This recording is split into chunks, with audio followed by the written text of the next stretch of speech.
시청자 여러분 안녕하십니까? 월요일 밤 여수 MBC 뉴스데스크 시작합니다. 여수 세계 박람회장, 이제는 어엿한 지역의 상징으로 자리 잡아가는 곳입니다. 그런데 이곳을 운영하는 박람회 재단의 경영에 적신호가 켜졌습니다. 지방세 감면이 올해로 종료되기 때문인데요. 세금이 제대로 부과되면 곧바로 파산 상태에 빠질 수밖에 없는 다급한 상황입니다. 자세한 내용 직접 취재했습니다. 지방세 특례 제한법 제54조 5항, 재산세와 취득세 등의 감면 대상 기관으로 2012 세계박람회 재단이 지정돼 있습니다. 문제는 법안에 적시된 세금 감면 시한이 바로 다음 달 말이라는 점입니다. 이에 따라 당장 내년부터 박람회 재단은 재산세와 이를 기준으로 부과되는 종부세까지 함께 내야만 하게 됐습니다. 예상되는 총액은 무려 73억 원. 한 해 110억 원 정도의 경비를 근근히 충당하고 있는 박람회 재단의 경영 여건을 고려할 때 그야말로 세금 폭탄이 터지는 겁니다. 저희들이 자체적으로 벌어들이는 게 75억 정도에서 70% 정도를 자체 수익으로 충당을 하고 있습니다, 지금. 예. 그런데 75억 벌었고 73억을 세금을 내요. 이건 말이 안 되는 얘기죠. 어떻게든 세금 면제를 이어가야 하는 재단 측은 최근 정인화 의원과 협의해 발의한 재산세 특례 연장 법안에 기대를 걸고 있습니다. 재산세를 감면을 못 받습니다. 그렇게 되면 여수세계 박람회 재단이 존재의 의의를 상실한다. 그런 차원에서 반드시 지방세 특례 제한법은 개정이 돼야 된다. 하지만 이 법안은 이달 초에야 발의돼 아직 상임위 상정도 안 된 상태. 게다가 주무부처인 행정안전부는 지방세 문제는 각 지역의 조례로 풀어야 한다며 재단이나 지역의 시각과는 다른 입장을 보이고 있습니다. 일단은 이제 법에 있는 감면들은 사실 이제 전국적으로 이제 같이 동일하게 적용되는 사안들이 이제 법에 감면이 돼 있고요. 그렇지 않은 경우는 사실 개별 감면조례에서 각 그 지자체별로 조례를 이제 만들어서 이제 감면을 해주고 있거든요. 그 법에 있는 한은 그거는 계속 존치할 수가 있는데 거기서 일몰을 해버리고 지방세 특례 제한법에서 일몰을 해버리고 지방자치단체 조례로서 이걸 감면을 해나가면은 언제든지 변동이 있을 수가 있어요. 단체장에 따라서, 의회에 따라서. 명실공히 지역의 상징으로 자리하고 있지만 한시적 세금 특례에 의존해야만 하는 박람회장의 열악한 현실. 적절한 유지관리 시스템이 가동되는 지속가능한 공공시설로 안정화시키기 위해서는 보다 구조적인 대책을 서둘러야 할 시점입니다. MBC 뉴스 박광수입니다. 네, 학생들에게 여순 사건을 제대로 가르치기 위한 수업 자료집이 조만간 발간됩니다. 도교육청이 시민단체와 함께 자료집을 발간한 건 이번이 처음인데요. 의미 있는 첫걸음이라는 평가입니다. 조희원 기자입니다. 70년이 지난 지금도 진실규명이 되지 않고 있는 지역의 아픈 손가락 여순 사건. 일반 시민들은 여순 사건을 잘 모르는 경우가 많습니다. 올해 초 한 지역단체가 서울 시민들을 상대로 한 설문조사 결과 5.18 광주 민주화운동의 인지도는 98%, 제주 4.3은 86%를 기록했지만 여순 사건의 인지도는 56%에 그쳤습니다. 지난해 한 조사에서는 지역민들 중에서도 20대와 30대의 인지도는 절반에도 못 미치는 것으로 나타났습니다. 저조한 인지도는 부실한 교과 과정 때문. 7차 교육 과정에서 고등학교 근현대사는 한국사로 통합됐는데 시중에 보급된 대부분의 교과서에는 여순 사건에 대한 설명이 한 줄뿐입니다. 이에 따라 전남도교육청과 시민단체는 여순 사건 70주기를 맞은 지난해 공동 수업 자료집을 발간하기로 했습니다. 전현직 교사와 대학 교수, 여순 사건 전문가 8명이 집필에 참여해 지난해부터 작업에 들어가 지난주 원고가 완성됐습니다. 각 학교 일선 교사들이 현장 체험 학습에도 활용할 수 있도록 다양한 자료를 담았습니다. 답사지 위주로 해가지고 그 지역에서 답사도 가능하게끔 그래서 이제 주요 그런 구성 그런 포인트를 생각을 하면서 했고 여순 사건의 배경과 전개 과정, 진압 이후의 사회적 정치적 영향까지의 역사는 수십 편의 논문 자료를 토대로 했습니다. 다시는 그러한 역사가 반복되지 않도록 우리 자라나는 학생들에게 어린이들에게 교육을 해야 되겠다. 여순 사건을 통해서 평화와 통일 그리고 인권을 지향하는 데 초점을 맞춰서 제 자료집을 편성하게 되었습니다. 자료집은 이번 주 인쇄 작업에 들어가 이달 말 전남 지역 모든 초중고등학교에 우선 배부될 예정입니다. MBC 뉴스 조희원입니다. 오는 2045년이면 전남 인구의 절반가량이 65세 이상이 될 것으로 전망됐습니다. 호남지방통계청이 발표한 분석 자료를 보면 전남의 65세 이상 고령 인구 비율은 올해 22%에서 2045년에는 45%로 2배 이상 증가할 것으로 예상됩니다.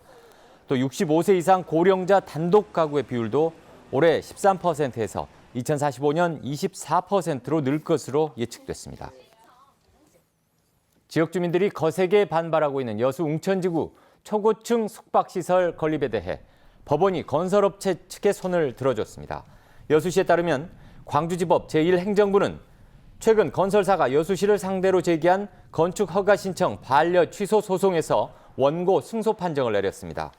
업체 측은 지난 2017년 여수 웅천동에 최고 46층의 생활형 복합시설 4동 건립 계획을 제출했지만 여수시는 주거지와의 거리가 기준에 미치지 못한다는 판단에 따라 승인을 반려했습니다. 반면 전라남도 행정심판위원회는 웅천지구 건축 시행 지침과 여수시 도시계획 조례에 따라 업체 측의 반려 취소 요구를 기각한 바 있어 논란이 예상됩니다. 순천만 국가정원 관람객이 5년 연속 500만 명을 기록했다는 소식 전해드렸는데요. 이제는 방문객 수보다는 계절별로 정원의 가치를 높이는 방안 마련이 과제가 되고 있습니다. 박민주 기자가 취재했습니다. 순천만 국가정원. 국가정원의 랜드마크인 호수정원 잔디가 갈색빛으로 변했습니다. 크고 작은 나무들은 볏짚으로 바람을 막는 월동 준비가 한창입니다.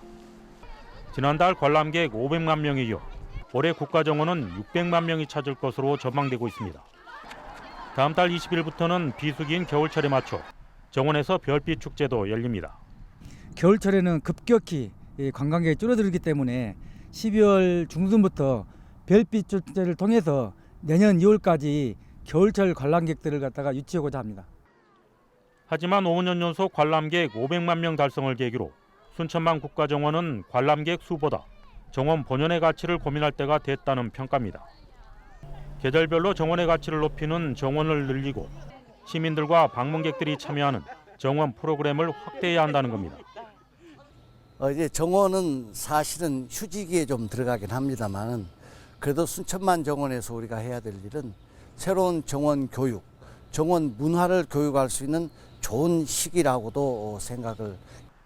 전남도의 행정사무감사에서도 도내 123개 관광지 가운데 입장객 수가 가장 많은 곳으로 분석된 순천만 국가정원과 습지, 2013년 정원 박람회 개최, 2015년 국가정원 승격, 5년 연속 관람객 500만 명 달성의 수식어보다 이제는 국가정원 운영의 방향성을 전환할 시점이 됐습니다.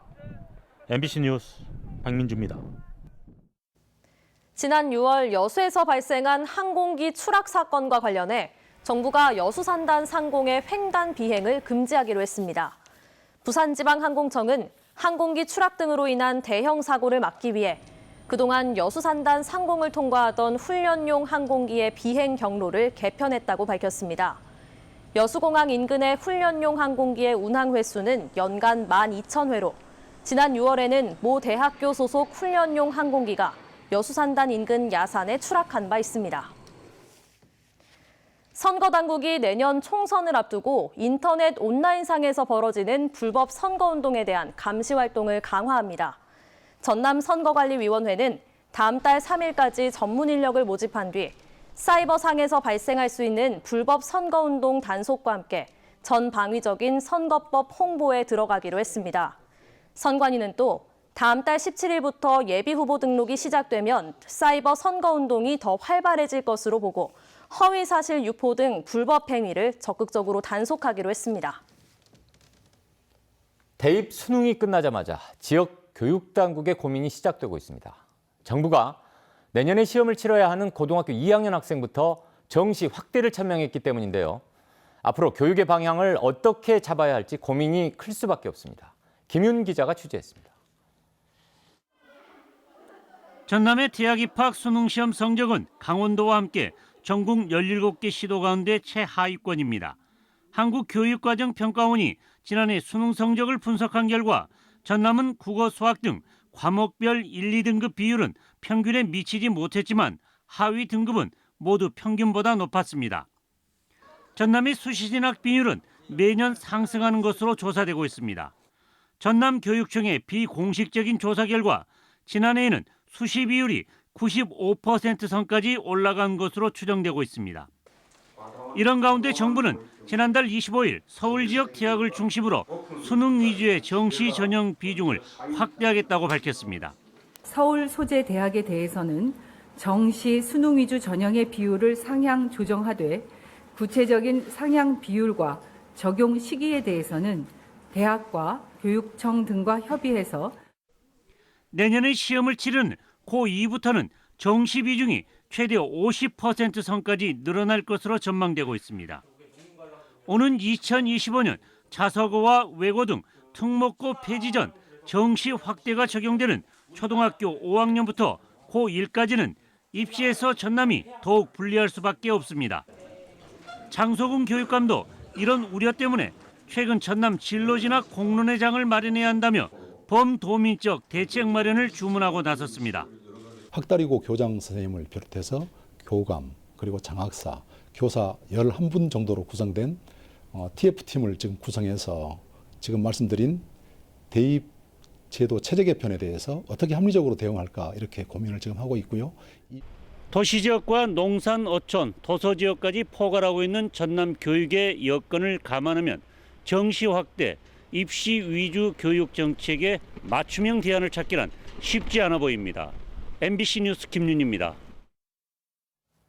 유해 화학물질이 섞인 세정수를 무단으로 해상에 배출한 유해물질 운반선 선장이 해경에 붙잡혔습니다. 여수해양경찰서는 지난 1년간 광양항과 울산항을 오가며 벤젠과 페놀, 톨루엔 등이 섞인 탱크 세척액 1,732톤 등을 무단으로 배출한 혐의로 1,900톤급 유해물질 운반선 선장 A씨를 해양관리법 위반 혐의로 붙잡아 조사하고 있습니다.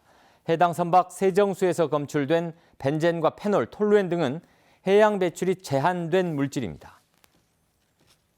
전남 드래곤즈가 오는 25일부터 27일까지 프로 선수단 공개 테스트를 실시합니다. 공개 테스트 대상은 고졸 예정자나 학교에 재학 중이 아닌 만 18세 이상 선수로 대한축구협회나 한국프로축구연맹에 선수로 등록하는 데 결격 사유가 없어야 합니다. 신청은 오는 21일까지로 전남 드래곤즈 홈페이지에서 접수할 수 있으며 자세한 내용은 구단 사무실을 통해 확인할 수 있습니다. 정현복 광양시장이 오늘 시정연설을 갖고 내년 주력 사업에 대한 협조를 당부했습니다. 정 시장은 오늘 시정연설에서 민선 7기 출범 뒤 지금까지 미래 성장을 위한 기반 조성에 집중했다며 내년 과제로 주력 산업의 성장과 행복 시책 확대, 경쟁력 있는 농어촌 건설 등을 제시하고 시민과 시의회의 지지를 촉구했습니다. 광양항의 대기 환경을 개선하기 위한 협의체가 출범했습니다. 여수광양항만공사와 컨테이너 터미널 운영사, 여수산단 환경협의회 등은 오늘 광양마린센터에서 광양만권 환경협의체 구성에 대한 업무 협약을 체결했습니다.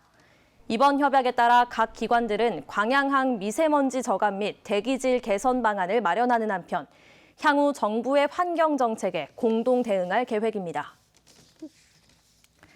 순천시가 우승 상금 1억 원이 걸린 창업 아이디어 경진대회 본선 진출팀 9팀을 선발했습니다. 순천시는 지난 15일부터 3일간 창업 아이디어 경진대회 예선전을 갖고 VR, AR과 전자상거래, 한류 음식 분야에서 각 3팀씩 모두 9팀의 본선 진출팀을 선발했습니다.